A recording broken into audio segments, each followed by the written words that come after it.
Hi మామ Kishkindhapuri radio station రాక్షసుడు లాంటి సూపర్ హిట్ తర్వాత బెల్లంకొండ సాయి శ్రీనివాస్ గారు అనుపమ గారు కలిసి యాక్ట్ చేశారు. చౌబతుకు చల్లగా మూవీ డైరెక్టర్ కౌశిక్ గారు డైరెక్ట్ చేశారు. తెలుగులో చాలా రోజుల తర్వాత ఒక నోటెడ్ హీరో నుంచి వచ్చిన హారర్ కామెడీ మూవీ మామ ఇది. బట్ బయట పెద్దగా హైప్ అయితే లేదు. నేను కూడా ఈ మూవీ ట్రైలర్ కూడా చూడకుండానే థియేటర్కి వెళ్ళాను. ఫ్రాంక్గా చెప్పాలి అంటే మిరాయ్ టికెట్ బుక్ చేస్తున్నప్పుడు బుక్ మై షోలో ఈ మూవీ నేమ్ చూసే వరకు ఈరోజు ఈ మూవీ రిలీజ్ అవుతుందన్న విషయం కూడా నాకు తెలియదు మామ. బట్ తెలిసిన వెంటనే టికెట్ అయితే బుక్ చేసేసుకున్నాను. మూవీ కూడా చూసి వచ్చేసాం మామ. బట్ నాకు షాక్ ఇచ్చిన విషయం ఏంటి అంటే థియేటర్ హౌస్ఫుల్. ఇది ప్యూర్లీ బెల్లంకొండ సాయి శ్రీనివాస్ గారు మాస్ ర్యాంపేజ్ అని చెప్పొచ్చు మామ. లేకపోతే నాకు మాత్రమే తెలియకపోవటం కూడా అయి ఉండొచ్చు. బట్ మూవీ విషయానికి వస్తే నాకైతే పెద్దగా నచ్చలేదు మామ. అసలు నచ్చలేదా అంటే నచ్చలేదనే చెప్తాను మామ. ముందుగా స్టోరీలోకి వెళ్తే మన హీరో హీరోయిన్ జనాలకి హాంటెడ్ హౌసెస్ని చూపిస్తూ ఉంటారు. ఒకరోజు వీళ్ళు సువర్ణమయ రేడియో స్టేషన్ అనే బంగ్లాకి వెళ్ళాల్సి వస్తుంది.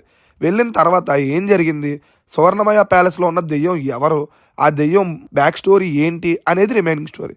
ముందుగా ప్లస్ పాయింట్స్లోకి వస్తే కొన్ని థ్రిల్స్ మామ, కొన్ని చోట్ల జర్క్స్ ఉంటాయి, అవి భయపెడతాయి.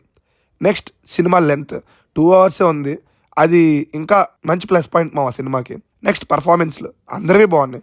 బెల్లంకొండ సాయి శ్రీనివాస్ గారు కూడా చాలా బాగా చేశారు మా పర్ఫార్మెన్స్. నెక్స్ట్ ఫ్లాష్ బ్యాక్లో వచ్చే శాండీ మాస్టర్ సీక్వెన్స్ కూడా చాలా బాగుంది. ఆయన కూడా చాలా బాగా పర్ఫామ్ చేశారు. ఫస్ట్ హాఫ్ కూడా బాగుంది మామ.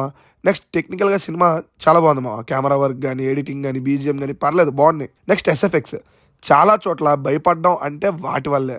అండ్ సినిమా చాలా రిచ్గా ఉంది మామ. అంతే మామ. ఇక మైనస్ల గురించి చెప్పాలి అంటే స్టోరీ మామ.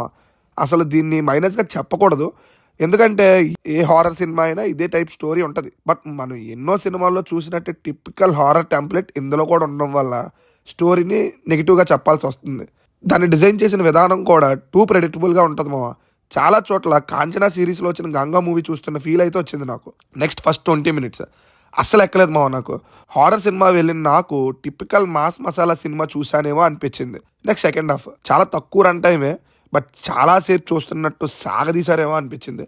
ఫ్లాష్ బ్యాక్లో శాండీ మాస్టర్ పర్ఫార్మెన్స్ తోపిచ్చిన సినిమా చాలా ప్రెడిక్టబుల్గా ఉండడం వల్ల ఆ second half flashback portion biggest minus అని చెప్పొచ్చు మామ. నెక్స్ట్ క్లైమాక్స్ అబ్రహాం ఎజ్రా అని ఒక సినిమా ఉంటుంది, మలయాళం సినిమా. దాన్ని రీమేడ్ వెర్షన్లా అనిపించింది మామ. కొన్ని చోట్ల జంప్ స్కేర్స్ ఉంటాయి, అవి భయపెట్టిన చాలా చోట్ల ఇది దెయ్యం సినిమానేనా అనే డౌట్ అయితే క్రియేట్ చేసింది. నెక్స్ట్ పార్ట్ 2కి లీడ్ అన్నారు, అది కూడా చాలా ఫోర్స్డ్గా అనిపించింది మామ. Next Sandy master flash back episode, అది కూడా పెద్ద కన్విన్సింగ్గా ఉండదు. ఒకసారి ఒక స్టోరీ వస్తుంది, ఇంకోసారి ఇంకో స్టోరీ వస్తుంది. ఈ స్టోరీలో ఏది కరెక్ట్ అనే కన్ఫ్యూజన్ మనలో ఉంటుంది. క్లైమాక్స్ ఫైట్ కూడా ఫన్నీగా ఆత్మకి ప్రేతాత్మకి యుద్ధం అనే ఎపిసోడ్ ఉంటుంది కదా గంగాలో, అలానే అనిపించింది మామ. ఒక పాట ఉంది, అది కూడా నాకు పెద్దగా ఏమీ అనిపించలేదు.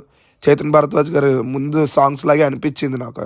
ఫైనల్గా ఒక్క ముక్కలో చెప్పాలి అంటే హారర్ మూవీస్ ఇంకా ఆపేస్తే బెటర్ అనేది నా ఒపీనియన్ మామ. కొన్ని చోట్ల బాగుంటుంది, చాలా చోట్ల చిరాకు వస్తుంది. హారర్ మూవీస్ అంటే ఇష్టమైన వాళ్ళని కూడా ఇది పెద్దగా కిక్ ఇవ్వదు మామ. బెల్లంకొండ గారికి ఫ్యాన్స్ ఉంటే వాళ్ళకి నచ్చుతుంది, మిగతా వాళ్ళకి డౌటే. మళ్ళీ ఇంకో రివ్యూతో మీ ముందుకు వస్తాను. బాయ్ మామ.